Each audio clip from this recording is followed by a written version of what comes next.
Afternoon, guys. Welcome to the channel. Today on the 570, we are going to be working on Russ's car.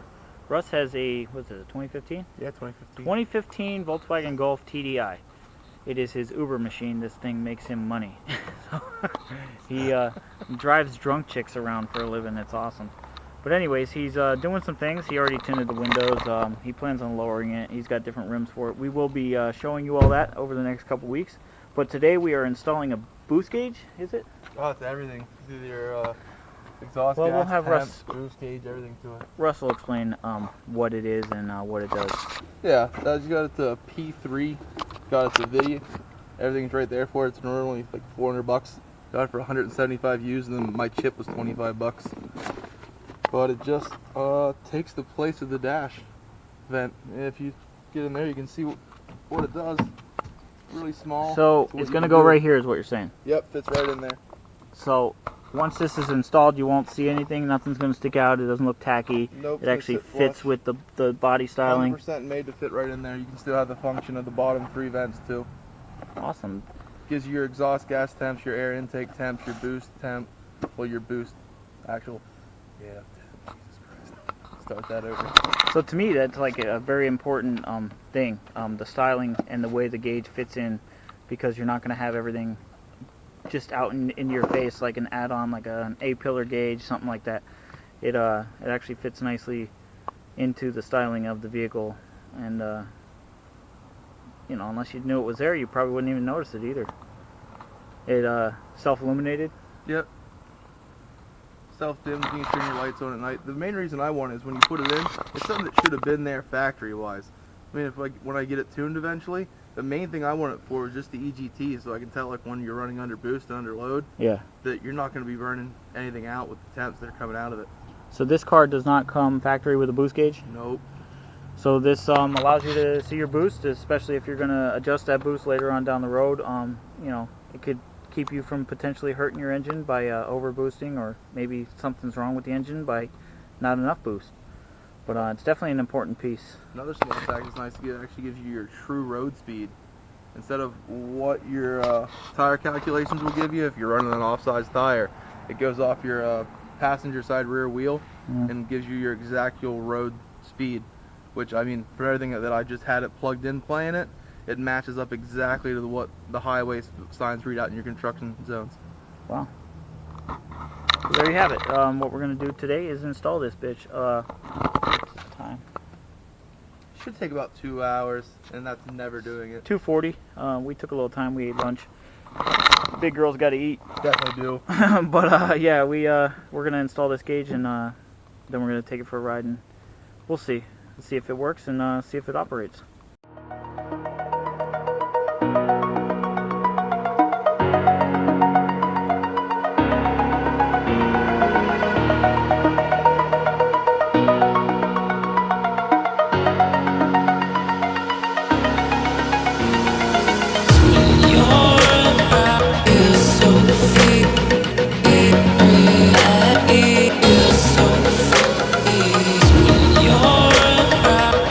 So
as we go get the bottom ones. You're gonna have to get the top ones as we wedge this bottom out.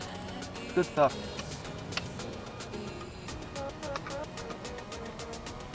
You can get that one with your hand. Seems like we're good to go.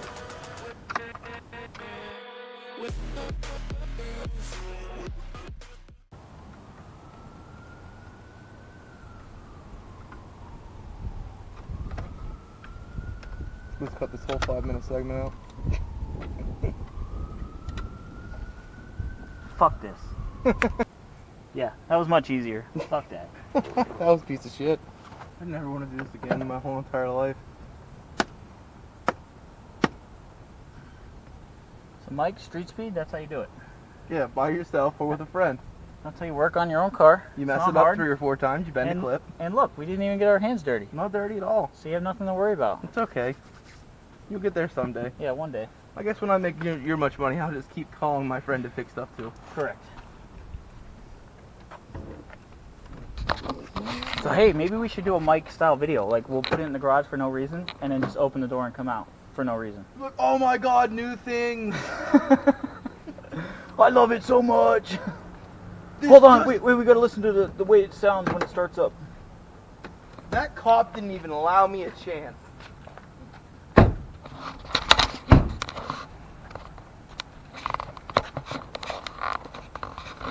So now it's installed, we're going to turn it on. This gauge works when the vehicle's power is on, and it should start reading pretty much everything. Boost, exhaust gas temp, wheel speed, everything. Air temperature, coolant temp.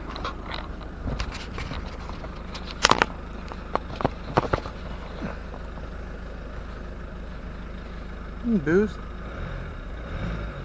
A little bit building. Coolant temp. Temp. Temp. Temp. It's the intake temp. That's kind of high. I mean, even for it being like a. Do you have like a cold air on? No. No, it's a factory. The intercooler is air to water. Alright, well, what are you complaining about? Ignition timing, because you know we want all that spark. Nice. There's what we need. The EGT. EGTs. That's exactly why you put this on. Only reason. The other things are just a bonus. The rest. I also like how I can be cruising. Alright, so what we just realized, it depends on what gear you're in, is how much the car will regulate your boost. In first gear, what did we get up to? 15 before it maxed out? It stayed there, not peaked. It stayed at 15. Second gear, we got 22. So in second gear, it went up to 22. You know, this is all new to us. We're figuring it out on the fly, but so far we figured out that depending on what gear you're in is how much maximum boost you can make. People aren't talking about these new TDIs much. The old stuff everybody knows. And 25. Third. In third gear, went up to 25.